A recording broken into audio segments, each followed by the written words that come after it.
au wanafanya kazi na mayouth wa kutoka Nairobi. Wengi wao si wale wako kwa Conservancies, but pia hawana knowledge nyingi kuhusu Conservancies. Unajua kwa hii kazi yetu, very few Kenyans know about Conservancies, ndio? Wengi ni wale labda wanajua zaidi kuhusu national parks and reserves, but Conservancies si wengi wanaielewa. Na kama sisi ni ensure kuwa pia mayouth wengine wenye hawana hiyo information vile wataweza kutusaidia tell the stories of Conservancies, kwa sababu wako na influence, social media influence ya kuunda content ama package information about Conservancies kwa wengine, si ndio? Kwa sababu tunataka the Conservancy network itambulike na ipate usaidizi not only from donors but from us Kenyans, si ndio? Tunataka yani the Kenyan public, the Conservancies ipate kugana hiyo support for Conservancies, ndio? Na kwa hii kwa partnership yetu na Lightheart tumeweza kufanya campaign inaitwa World About Life campaign, na muinvite the CEO wa hiyo organization in 1 minute aweze kuzungumza kidogo kuhusu hiyo partnership. Kwa hivyo hiyo ni one of the strategies. Strategy hiyo ingine ni kuona vile youth kwa Conservancies wataweza kuingia kwenye hizo structures za governance na management. Ukiangalia kwenye Conservancy management, at least kuna some change. We have a few young people wenye wamekuwa employed as rangers, as managers, wengine even as livestock officers and others, kwa sababu wametoka shule, wamesoma, sasa wanaleta hiyo maarifa kwenye Conservancy management. Lakini kwa mali kuna changamoto nyingi ni kwenye governance structures, ndio? Na kwa hivyo kwetu ni kuona vile tunaweza saidiana na Conservancies ili muweze kuwahusisha our youth. Na ningependa kumwalika Valentine. She's, I think, the only Conservancy manager kutoka Taita Taveta. She's the manager for Bushumbu Conservancy, and she's also a youth. Kwa hivyo that is a very progressive move for that Conservancy. Atatuelezea kuhusu strategy ya youth kutoka, kwa sababu tulikutana in March last year under the National Conservancies Youth Forum. Tukawaleta wa youth from different Conservancies, wakakuja na walikuwa pia na maoni yao, na wakasema watume representative mwenye atakuja kuzungumzia kuhusu kile waliongea. Karibu.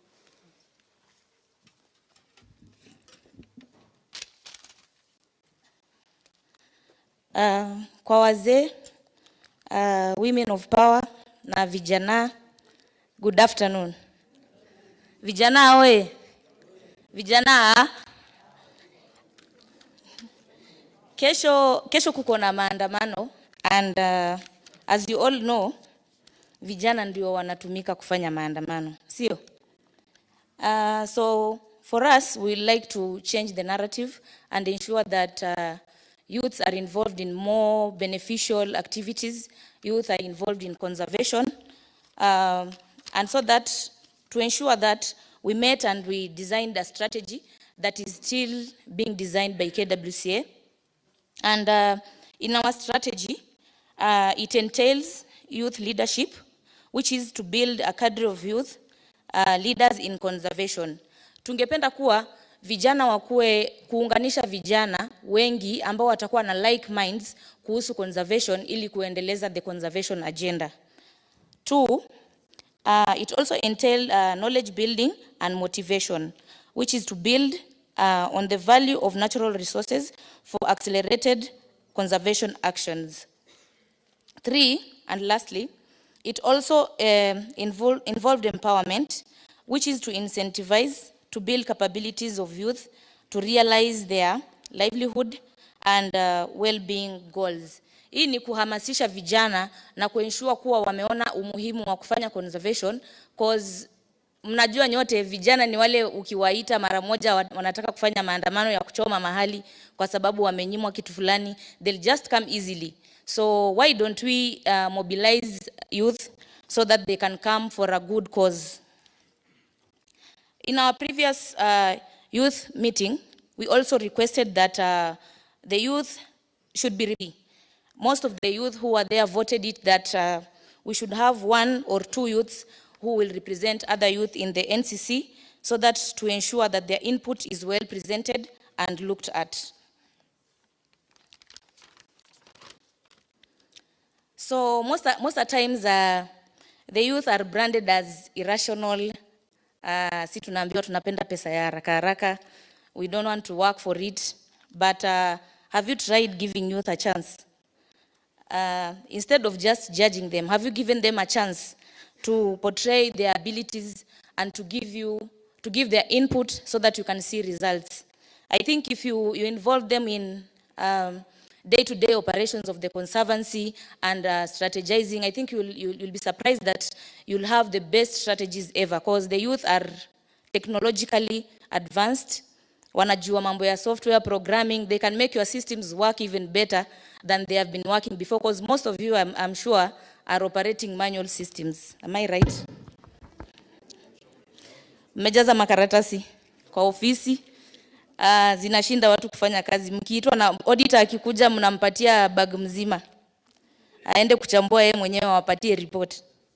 But if you involve the youth, they'll come up with ways to make your work easier and also to ensure that you maximize and become effective. As you've been told now, KWCA will be checking on effectiveness of our activities. The youth constitute of 70% of the population. Na wanaweza kuwa destructive or wanaweza jenga hii nchi. If we give them a vote of confidence and remove the doubt that we have in them. Okay, you'll never know the potential of your youth unless you try them. Huwezi jua ile kitu yenye vijana wanaweza fanya kwa conservancy yako unless ukuje, like for example me, I didn't know myself, I wasn't aware of the capabilities I had until I was given the chance to become the CEO of my conservancy. That's when I realized, oh, I can do this and I can do this. But if I wasn't given the chance, I would remain there saying that mi sijui kama naweza. I would be calling wenzangu wakubwa.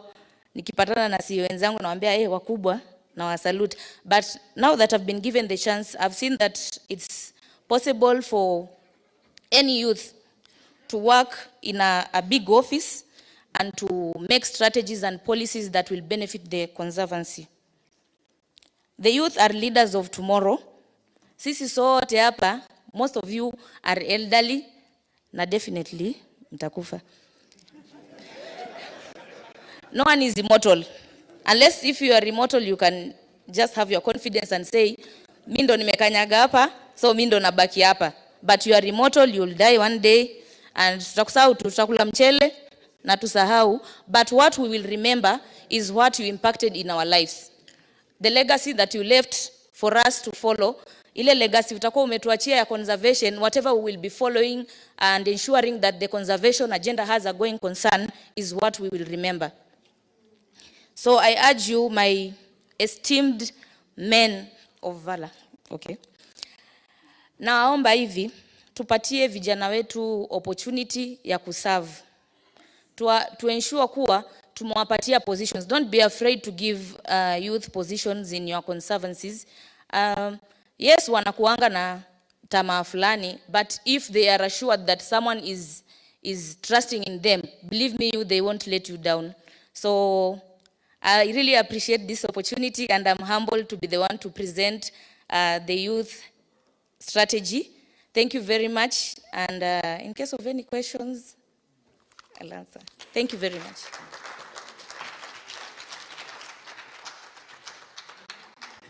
Asante sana Valentine.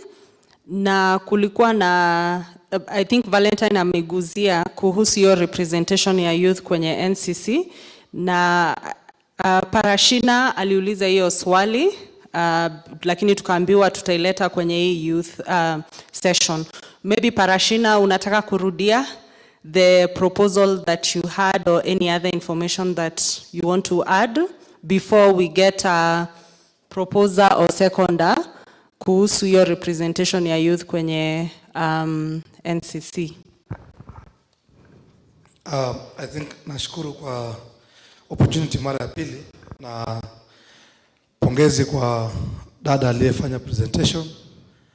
Although kulikuwa na terms kali, naomba tutie radhi saa nyingine, kwa sababu hizi vitu ya youth sometimes watu wakiona kama hawakuwa involved, at times words zinakuwa mzito, lakini tunasema tu, sina mengi ya kuongeza, ila my idea was ukiangalia saa hii mambo mengi ya uongozi katika nchi yetu, katika fields zingine isipokuwa hata conservation, kuna hiyo haja ku involve youths and katika hizi leadership, and we are seeing them going to very high levels even in government.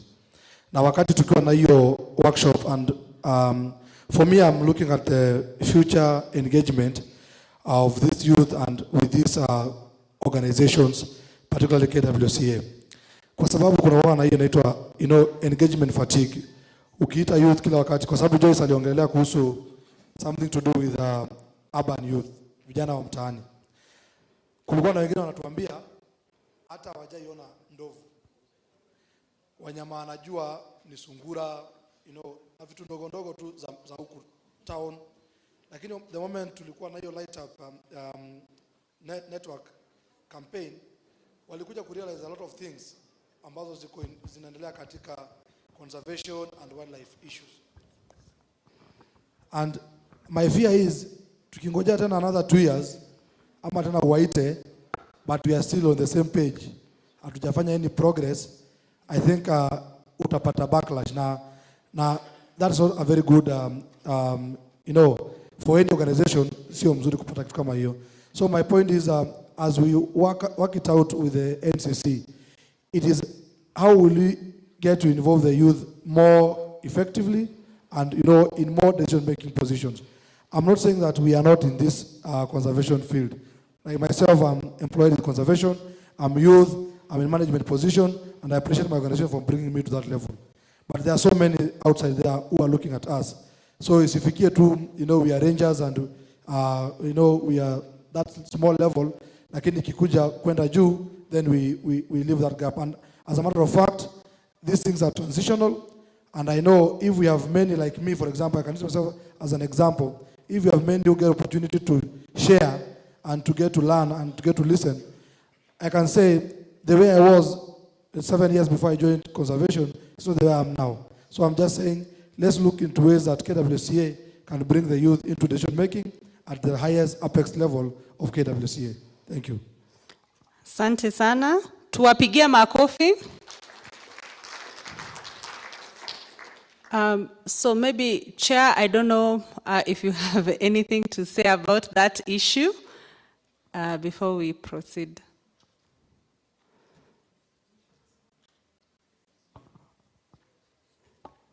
Thank you.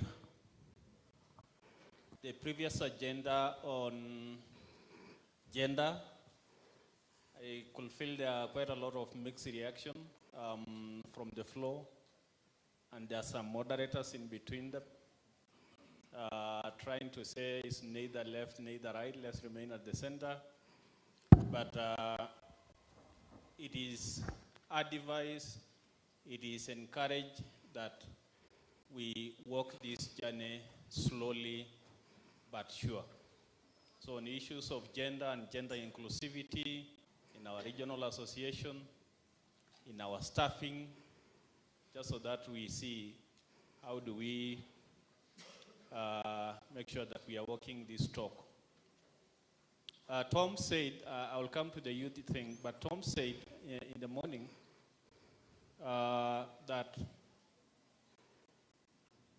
for Conservancies and the Regional Association in this meeting, KWCA do a lot of work, a lot of modules, a lot of reports, a lot of procedures, a lot of policies.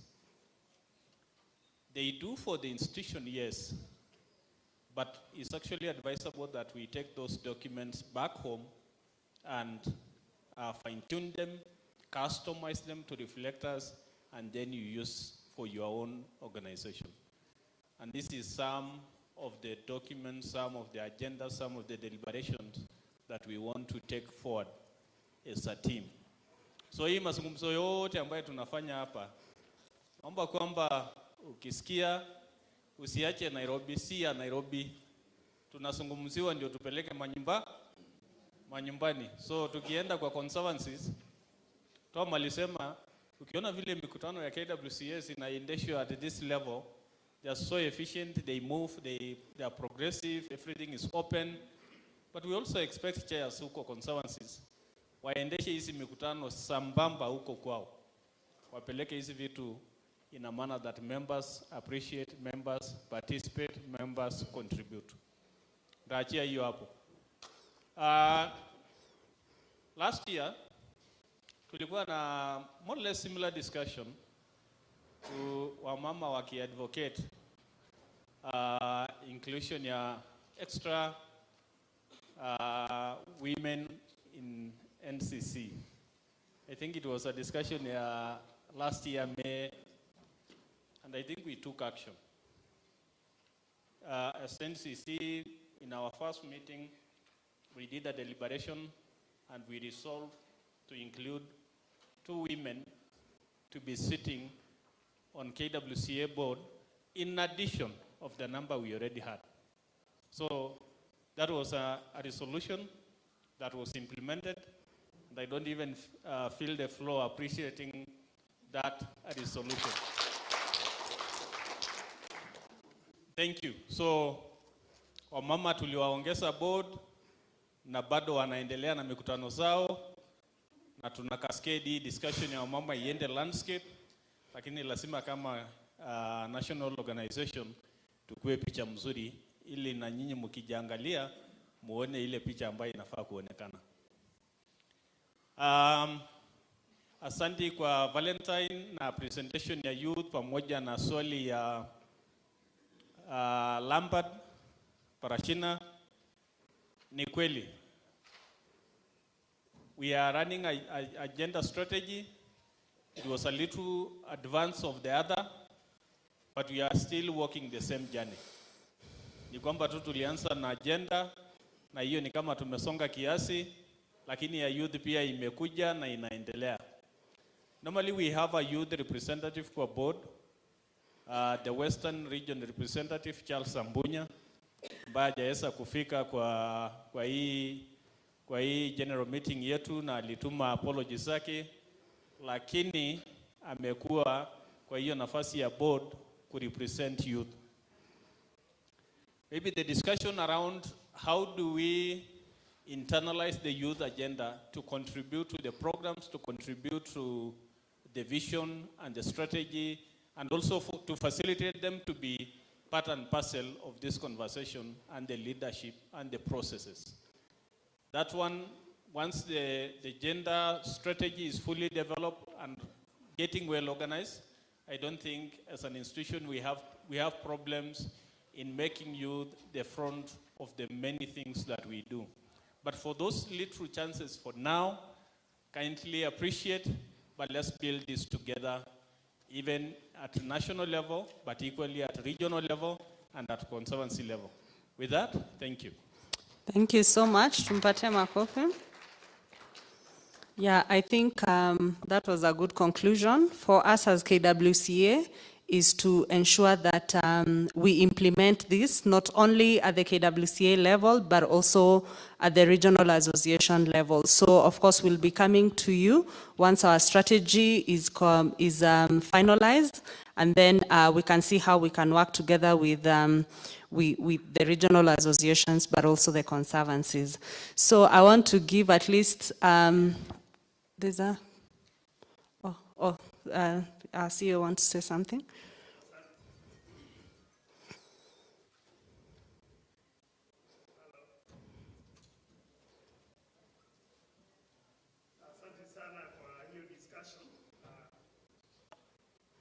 Hiyo discussion ya mambo ya youth, amesikia kwamba tutaweza kuwapatia copy ya hiyo strategy,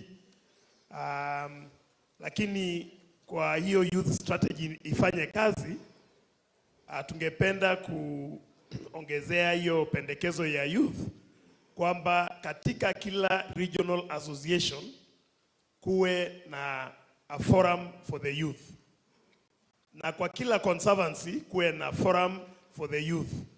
Conservancy zote za NECA wakutane, kila conservancy itoe youth representative, wakutane, wakuwe na mikutano zao katika conservancy level, wakuje kwa regional association level, wachaguane, mwenye atachaguliwa wakuje kwa national level.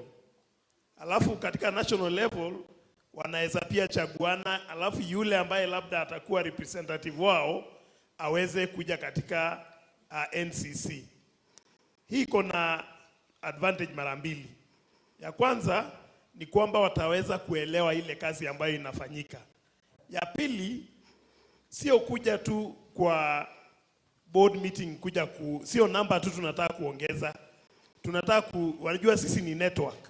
Tunataka kutengeneza champions ambao watarudi nyumbani kwenda kufundisha wale wengine. Kwa hivyo kama sasa Penina ni chair ya Women Council, kazi yake sio kuja tu kwa NCC meetings na imeisha. Yeye ndiye atazidi kupigia wale akina mama wengine simu, mnaendeleaje huko, ni nini inafanyika, na anaitwa kwa hizo mikutano za regions pia, atakuwa champion.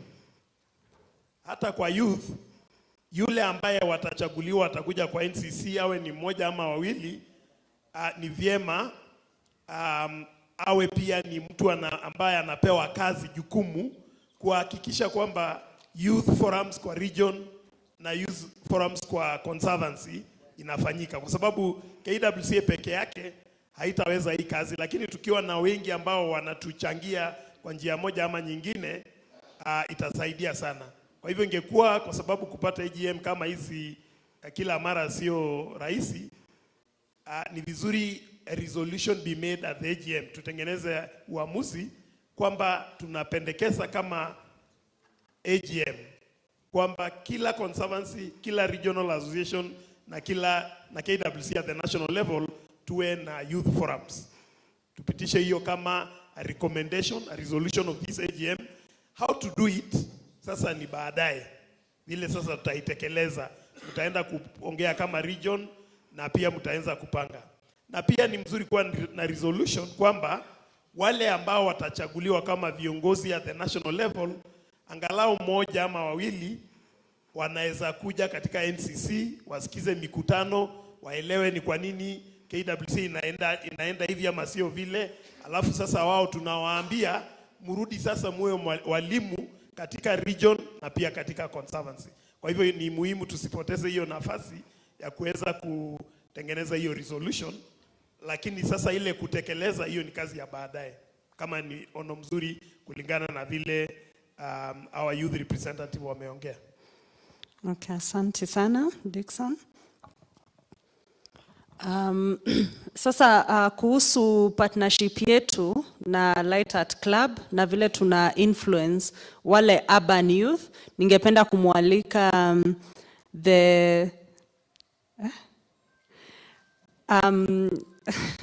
labda tu awasalimie, alafu tuko na video, lakini hiyo video kwa sababu ya muda tutaicheza after tumemaliza mkutano, muone vile hiyo campaign tuliweza kuitekeleza kuanzia 2020 hadi wa sasa hivi. Kwa hivyo tutakupatia tu only 1 minute.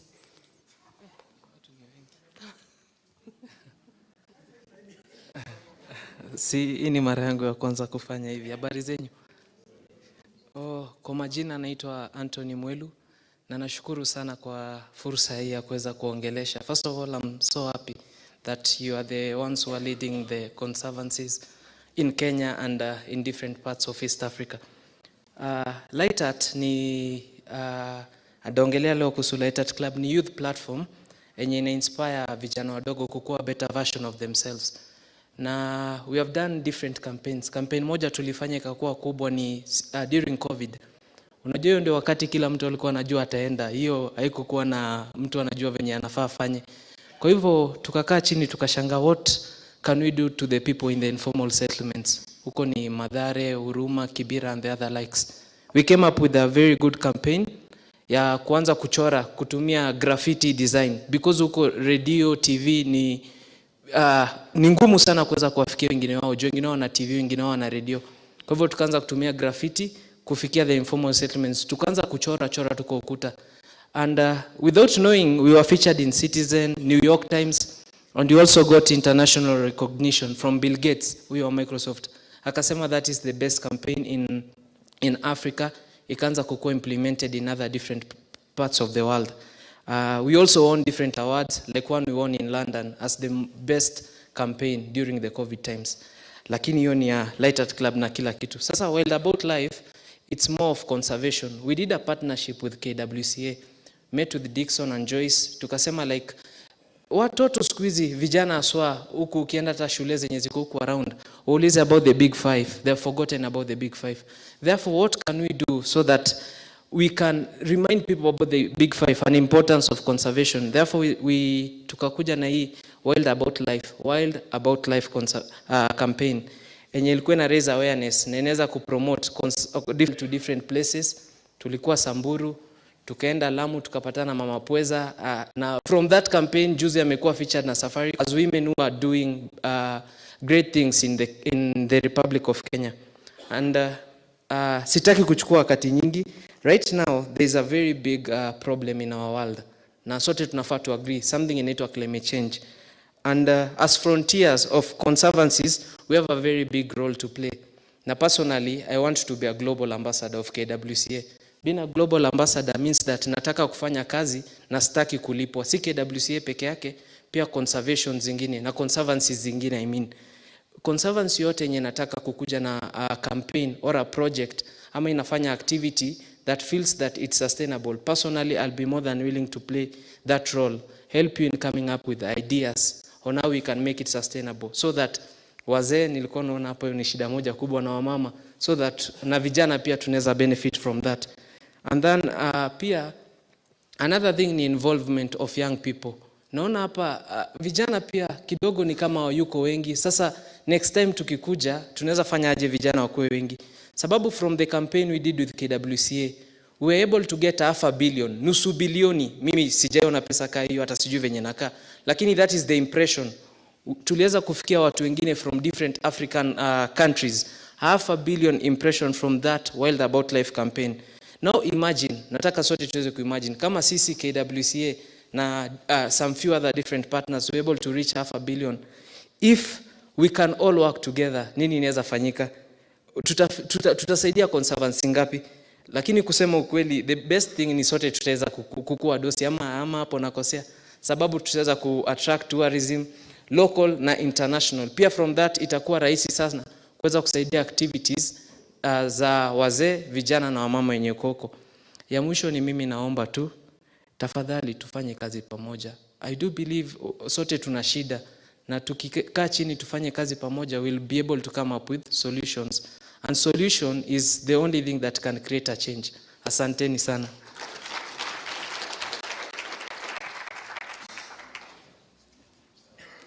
Asante sana Anthony. Iyo amezungumzia kuhusu 500 million impressions ni ya social media. Kwa hivyo kumaanisha campaign iliweza kureach to 500 million people. I mean, ama wenye walifikiwa na hiyo message ya Wild About Life campaign walikuwa 500 million wako, kwa all kwa Twitter, kwa Facebook na kwa Instagram collectively, kwa sababu my youth walichukua hiyo wito ya kutell the stories of conservancies, na vile amesema tulitembelea conservancies kadhaa na tukaweza kuchukua stories ya zile conservancies, ile kazi conservancies zinafanya, na ni my youth wa kutoka Nairobi waliweza kutumia social media platforms zao na wakasambaza hiyo information. Asante sana Anthony. Sasa kuna hiyo video ya hiyo Wild About Life campaign tutaicheza baada ya mkutano, kwa sababu tunajua kuna wenzetu wanataka kuondoka na tutaki waondoke kama hatujamaliza mkutano. Kwa hivyo ningependa kumwalika our chair sasa akuje achukue the next session. Asanteni.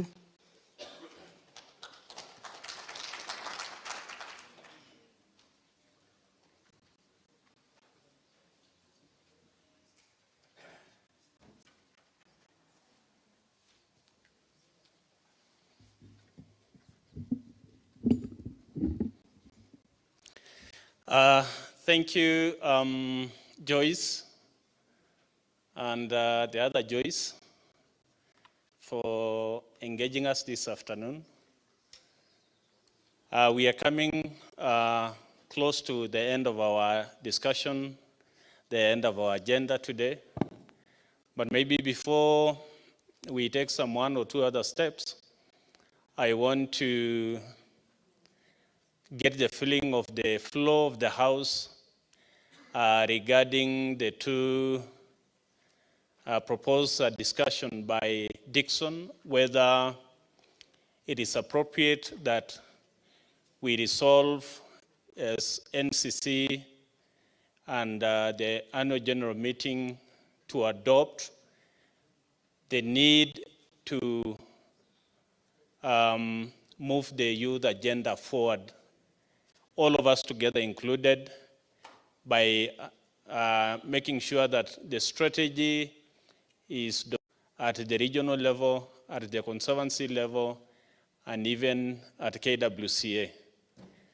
We agreed that it may go a long way to have conservancies. A conservancy has to have a youth forum, then that builds up with the landscape, and then the landscape do an election, and then the representative come to the national level, and then the national level will then send a few representatives to NCC, and it continues like that. We are in principle agreeing that it may be sort of a tall order to discuss the intricacies of its implementation at the moment, but let's resolve to go that direction as a resolution of this annual general meeting. Is that the feeling of the House for the youth?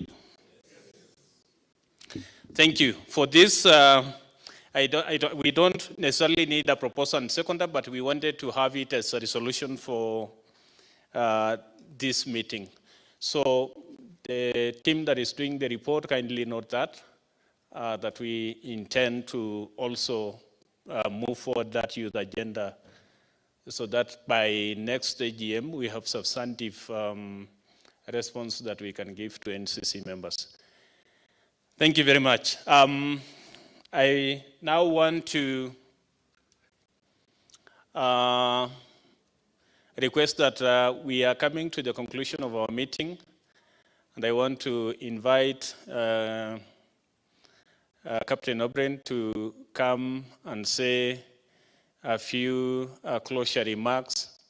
He wants to leave, and we appreciate your time with us since mid-morning to the entire rest of the afternoon.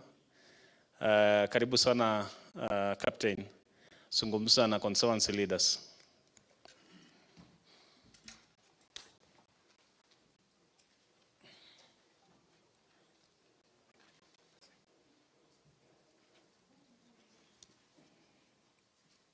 Hii fimbo nyinyi najua ni nini? Ile naigonga hapa. Hii ndio authority. Mimi ninashukuru sana kuwa na nyinyi. Nafikiria kutoka jana mpaka leo. Na sababu sana ya kufurahi ni kwamba huu ni mwezi wangu wa pili katika hii ofisi ambayo nimeletwa sasa ya communities. Na nimekutana na ninyi watu wa Kenya Wildlife Conservancies mara mbili sasa. Nilibahatika kuwa kwa ile mkutano ya board, na ni kama nitakuwa huko kila wakati. Na hii sasa ya wadosi wa regions na areas ni kama itakuwa yangu, sababu ofisi ile ya Kenya Wildlife Services inahusika na nyinyi ni yangu. Kwa hivyo mimi nashukuru. Vijana wamezungumza. Shumbu, I was so impressed kuona kwamba yeye ndio anatupokea. Na sio tu kutupokea, huyo alifanya mpaka management plan ya ile area yake. kule katikati, na ukienda Washumbu hata wewe, yani ni muda ni masafa kidogo mbali kutoka Voi. What she has done for her place, it's good. And I said thank you. Mpaka jamaa wameanzisha mradi wa kufuga kuku ndio waweze kujisaidia zaidi, na wazuri wale ilibidi ninunue, isipokuwa wengi walikufa mbele ya kufika Nairobi. Nafikiri driver alisudia kuua wachache sababu tulijaza vitu kwa gari. But it's something ambayo ninyi wote mnaweza iga.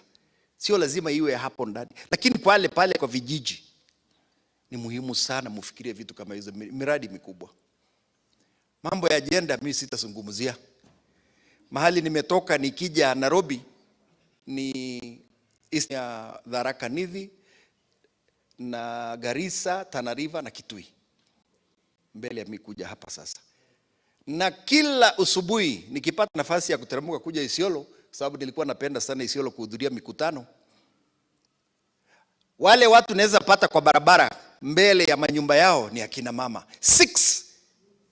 These ladies are seated, na kila moja anabeba kiti ya kwake kuja mpaka pale kwa mkutano, you know. Kwa hiyo stretch kidogo mbele ya baada ya Miriri ya kufika ile mahali nyingine, unapata zaidi ya kundi 10, 15, even very old ladies. Wanaume jameni, ni lini mimi muketi? Ni lini mumeitana muketi saa kama hizo ati mnafanya miradi ati ya kujisaidia, na labda bado mnasema akina mama? Wacheni hiyo.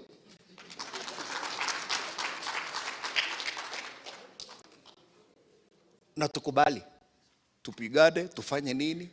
Ukweli wao watatupita, na watatupita kwa mengi. Kitu moja watatupita, bado ni shingo. Sijui wabadilishe hiyo. Historia ya yenu vile mumeanzishwa, mimi nilifuata. Nilisema niliandikwa Kenya Wildlife Services 92. Mimi nakumbuka Kaelo alipokuwa kijana, wacha saizi ameanza kunona. Hiyo wakati anapewa Suzuki, mimi nilikuwa, but hatakuwa tunajuana sana sababu kazi zangu haikuwa ya community. Mimi nilikuwa mtu wa askari wa security. But I remember, nikifananisha those years na sasa, ukweli ya Mungu umesonga. Ndugu zangu, mimi naomba nyinyi kitu kimoja, hatushindani. Kenya Wildlife Service, Kenya Wildlife Conservancies Association, hatushindani. Na hakuna wakati tutajaribu kushindana. Sisi ni kitu kimoja. Hakuna brother mkubwa na brother mdogo. Tofauti tu, mimi iko kwa national government, ninyi iko pale kwa communities. Hiyo ndio tofauti. Lakini mjue kitu kimoja. Wakati sisi tuliandikwa, tulikuwa na national parks peke yao na national reserves. Kidogodogo wale wazungu wa Laikipia na wapi wakaanzisha zile ranches. Kukawa na shida kubwa because mkikumbuka wakati wa David Weston alipokuja, alisema kwamba 75% ya wanyama wako nje ya national parks. So ikawa shida, what do we do with these animals? Mungu akawa Mungu na idea ikaingia ya conservancies. Sisi tuliruka haraka sana kujaribu kusaidia ifaulu, kwa sababu there's nothing else in our minds and in our hearts but space for wildlife. Space. Mimi wakati wangu wa security, mostly mkikumbuka 204, wakati poaching ilikuwa mbaya sana, mnajua vile wanyama walikuwa wanawawa. Nilikuwa nimesema ikiendelea vile inaendelea 10 years, wacha nje hata national parks tutakosa zote. So we don't compete. Ninyi mko na kazi yenu pale nje, sisi tuko hapa ndani, lakini wote tunafanya one thing. The goal is one. Hii registration isiwasumbue. Registration tutaanika na tutaiweka vizuri. Ni sheria tu inasema lazima mfanye. but we will try as much as possible. My office, sincerely. Na kwa sasa nimezungumza na donors fulani. We will be visiting each region, kukutana na nyinyi. Tukiwa na ile form, tutagenda through hiyo form pamoja kwa kitu kama hii. Tuambie ni nini nakuwa ngumu, ni nini tutafanya. Because I don't think anything is hard. Ukweli. Kila kitu pale imewekwa kisheria. Lakini tukiona hii inalete lomon, sisi nafanya nini? Sinakula lomon? Hey, we want to do that. And I think we're going to do it as far as next month. So tafadhali, registration mpeni mimi, I will come to you. Ninyi, Conservancies, what we have done for security of wildlife, I don't even want to talk about it.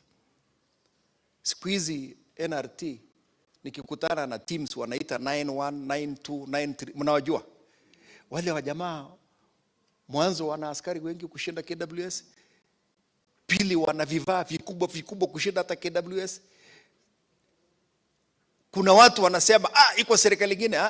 Hata wakati wa Liki, si mnakumbuka ilisemekana kwamba Liki ameanzisha kaami ya kupigana na serikali? Sisi tunasema jameni, Conservancies muendelee. Sasa sisi hatuna ile nguvu ninyi mko naye pale nje. Wakati wangu wa security, mimi hata nikifanya nini ndani ya park nje sina nguvu. The laws will not allow me to do things outside. But because of the communities, I could follow. I could do anything because of the community. Wakitoka tu hivi tu naitana, yalalo, wametoka. It's the same thing with Garissa. The same thing with when I was in Meru juzi. Iko mahali naitwa Daniel. Iko mahali naitwa Escort. Jamaa wanaingia wanafanya vitu na wanachomoka wanaingia kwa community. Tukipata tu fununu mimi naitana, "Waria, ndio hawa." Mara ngapi watu wa pale wametuletea pembe. It is very important for you. Cattle rustling ilisimama sababu ya watu wa NRT, Samburu na Marsabit.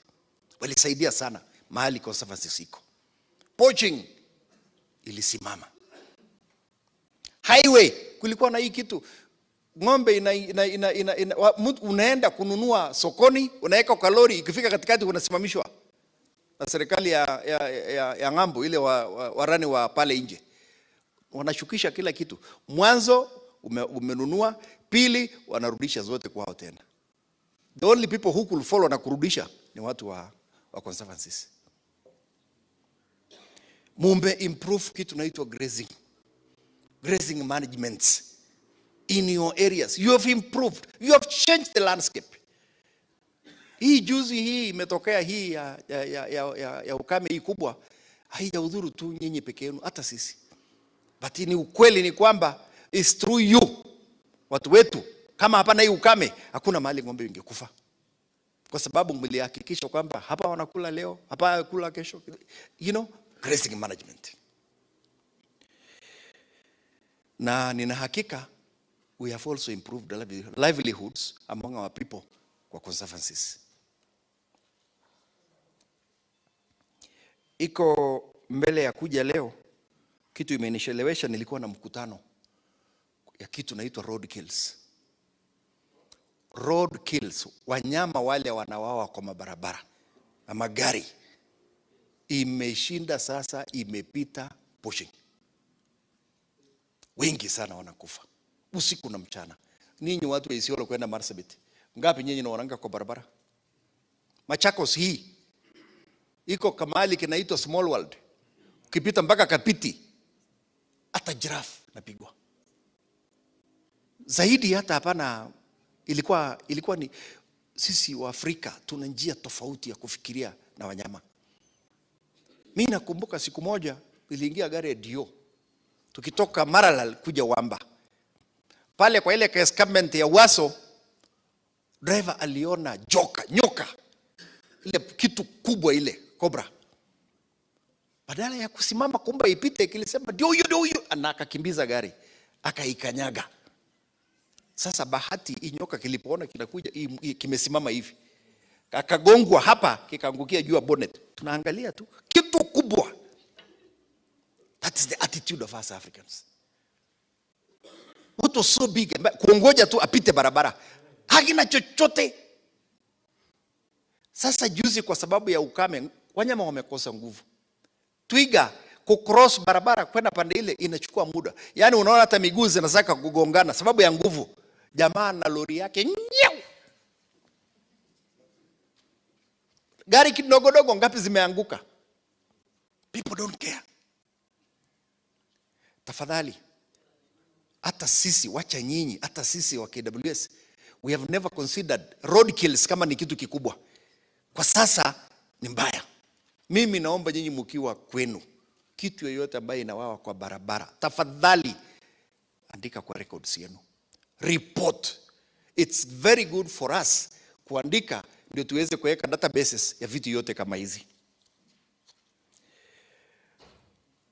Tumepitisha juzi na tukaandika request kwa serikali ya kujaribu kuweka maji national parks, national reserves na pia kwa community. Na tukakubaliana kwamba kwa community tunajaribu kwanza kuunda boreholes, zile zimeharibika, zile zimeachwa, vile zimekuwa desilted, na nikaita wardens wa Kenya nzima. Kila mahali, mostly mahali kwa wanyama, walitutumia those things. There are, I think, more than 200 and 250, I think. Tumeziweka pamoja. Sitaki kusihesabu kwa sababu ziko kwa kompyuta yangu, but I'm telling you the truth, we have done that because there's no need of us giving water ndani ya protected area na huko nje tunaasha. Because by all means, wengine wanasema ati tutengeneze ndani wanyama wabaki ndani. Rongo. Hiyo maji itaisha, wataenda wapi? Si nje. Kwa hivyo tutengeneze ndani na tuweke nje. That proposal is there. We are waiting for funding. Na mwisho, vile nilisema, goal yetu ni moja. Tuna sababu moja tu ya kuwa mahali tuko sasa. Uhifadhi. Tafadhalini sana tufanye ile kazi tumepewa na Mungu. Jana tumeelezwa wazi kwamba wanyama ndio waliumbwa mbele ya sisi. Mbele ya sisi wanyama ndio waliumbwa. Ndio Mungu akaona, hii imekuwa maridadi. Hii sasa mpaka iangaliwe, ichungwe, na ndio akatutoa sisi. Tuendelee basi kuchunga wanyama. Tuendelee kuwaweka vizuri. Tujaribu kuzuia ubaya because ndani ya kila mahali kuna mbaya. Katika kila boma kuna kamutu kidogo nusu. Mimi ninashukuru sana kuwa na nyinyi. I think it's one of the very few things I'm starting with, sababu hii ni kuanza ndani ya ninyi. And I know tutazoeana because nitakuja pale nje. Tafadhalini sana, msichukue sisi watu wa Kenya Wildlife Services kama competitors wenu. Mtuchukue kama ndugu zenu. Tufanya kazi pamoja. Achana na hiyo story nyingine ya hii watu wa KWS. Mimi nataka mtu akianza kupata shida pale, akiona mtu wa Conservancy anauliza, "We!" badala ya kusema wapi KWS. And something is happening in mambo ya compensations. Jana yule mama alikuwa hapa, aliwaeleza kwamba kuna vitu tumeshindwa kupitisha sababu hazijapita kwa board. The policies, the rules, the activation, the way hiyo act imeandikwa ni sawa, lakini vile iko haitatumika. Na kutoka wakati wa Kipkeu, ninyi ambaye mnakumbuka Kipkeu, walikosa kupitisha hizo vitu. Sasa tunaomba ipite. Board yetu imekuwa constituted. Hii Friday ni kesho kutwa, wanakuja kwetu mara ya kwanza, hata tuwaone, tuwajue, na ninaomba kwamba baada ya hiyo wataenda wataketi chini because paper yetu iko tayari. Yote tumepitisha sisi, iko tayari, wataletewa wapitishe, ndio some things ibadilike. Na yote iko mingi ambayo hatutaki kusema sasa, iko hata kitu naitwa wildlife economy. Lakini sisi hatutaki kusema sasa, acha kwanza ipite alafu tutazungumzia. Jamani, mimi nasimama hapo. Ninasema asante. Na sijui ilikuwa inafungwa ama inafunguliwa. Basi mimi nasema asanteni sana. Thank you.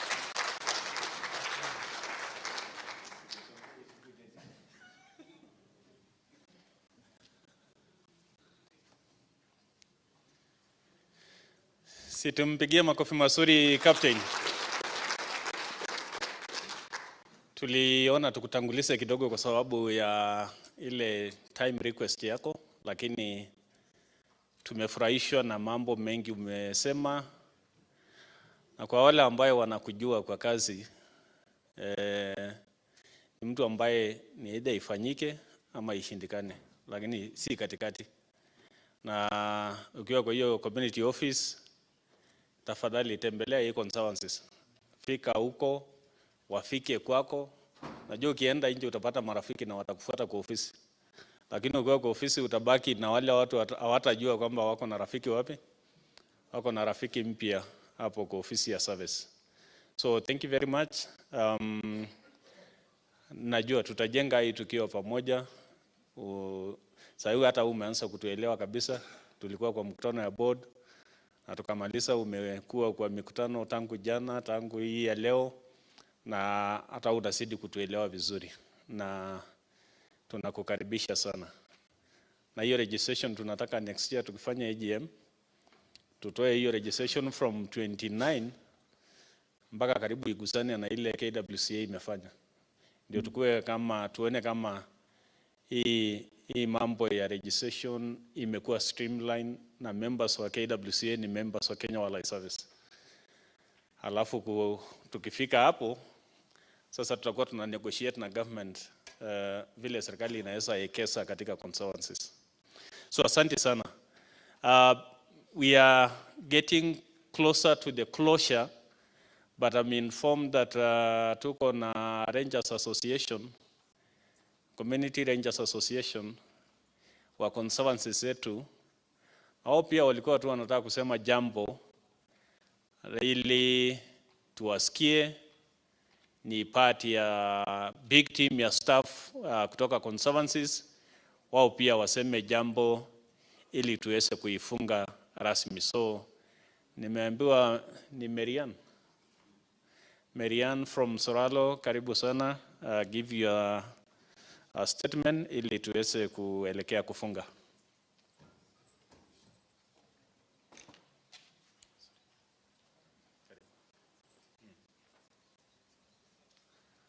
Good afternoon. Good afternoon again. With all protocol observed, I'm Marian Kasaine from Soralo. I work in Association of Rangers, Conservancy Rangers in Kenya. I'm the treasurer.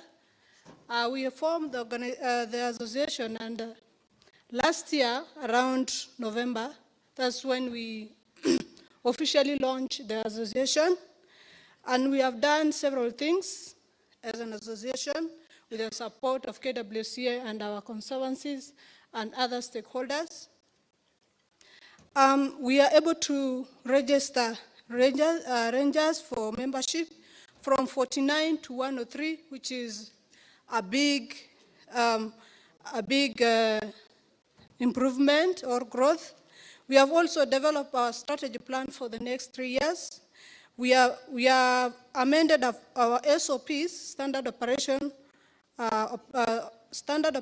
procedures, to include human right aspect, and we are coming to your conservancies, to your region, to train our rangers on human right aspect.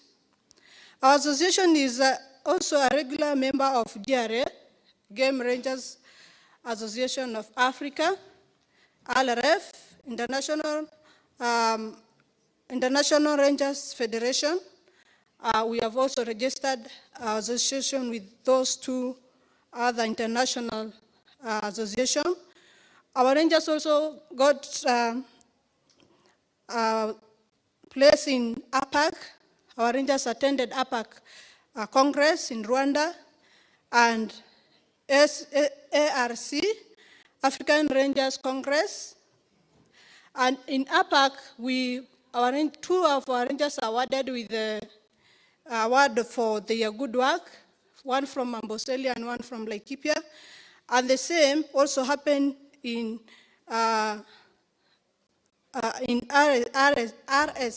RLC, which two of our rangers also have been awarded with the award for good work in their places.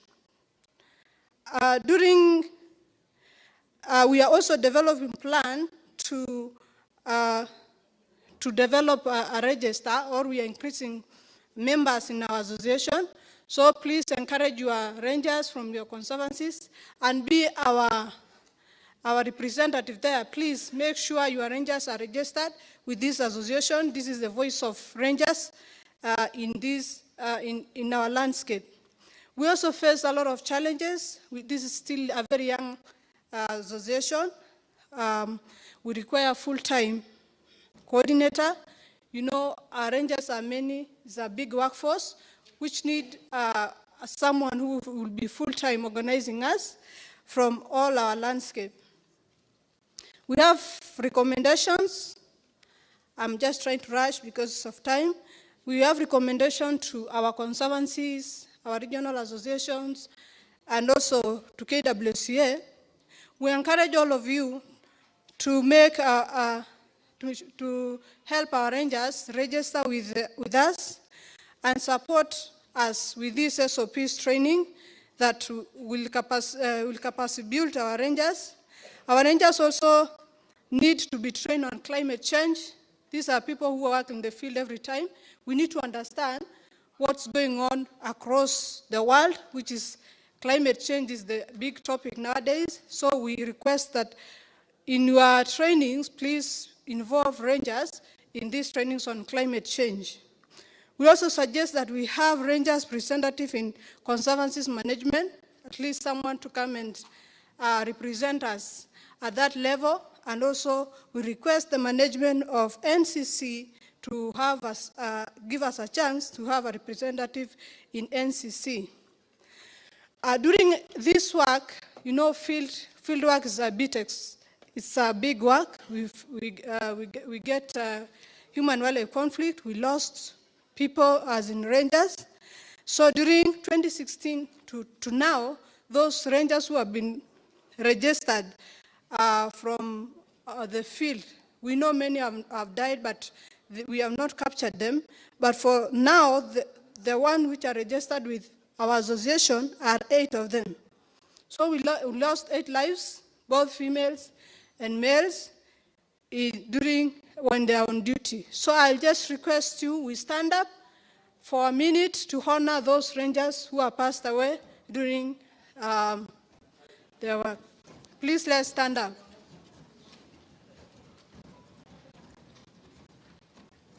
Let's observe a minute of honor.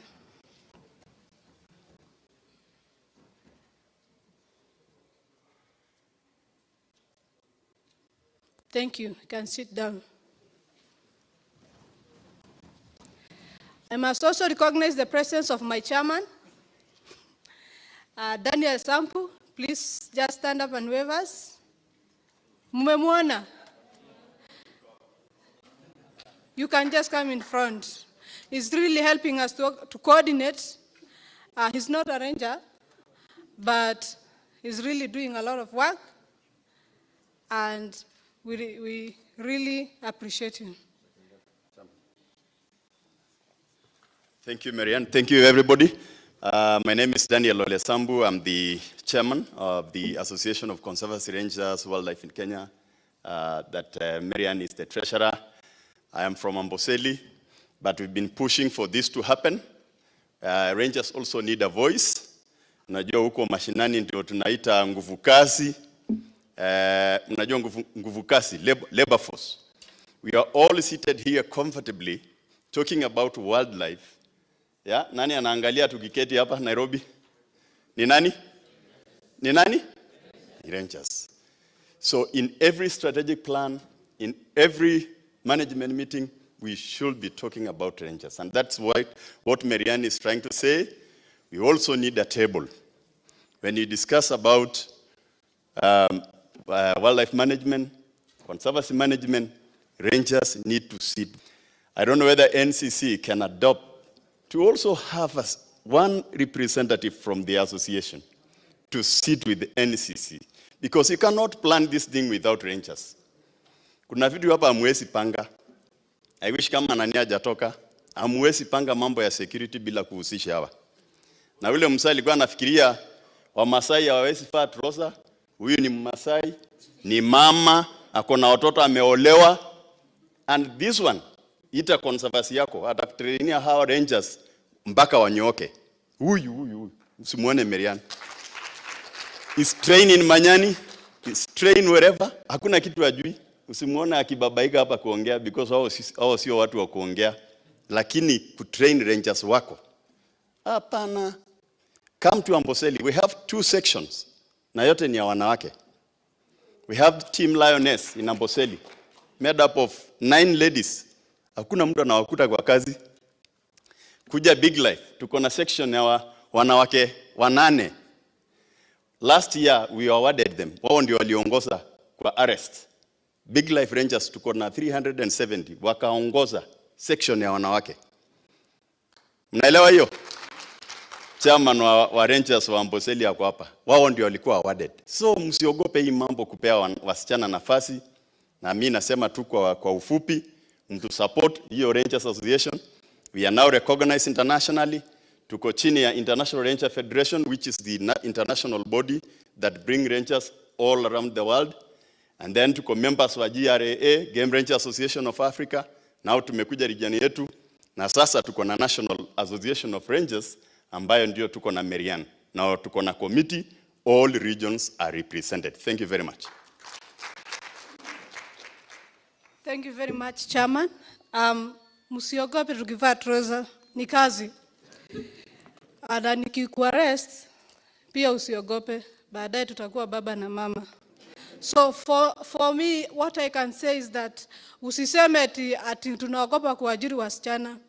If only the officer was here, ni alinifundisha mimi Manyani. I'm a beneficiary of Community Enterprise Office, KWS. Ndio alinifundisha mimi. Na saa hii, si mimi ni product ya community, niko KWS. So let's not use that as an advantage ya trouser kunyima mtu kazi. Na mnatusomesha tuende wapi? So please, help rangers and give us good, conducive environment ya kufanya kazi. Sawa?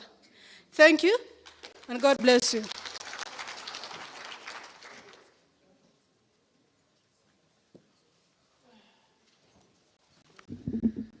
Thank you.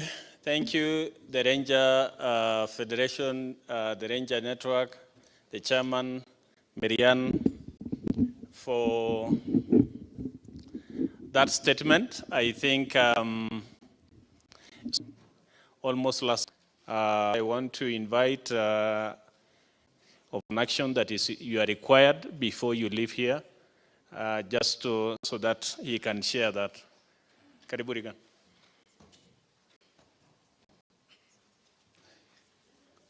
Good evening members. Kwa majina naitwa Regan Onyango na ninasaidia upande wa monitoring and evaluation. Si ambavyo mkutano huu umekuwa tangu tuanze mpaka siku ya leo. Kwa hivyo kuna WhatsApp group ambayo tulitengeneza na ninashukuru kwa wale ambao wameingia katika hiyo WhatsApp group.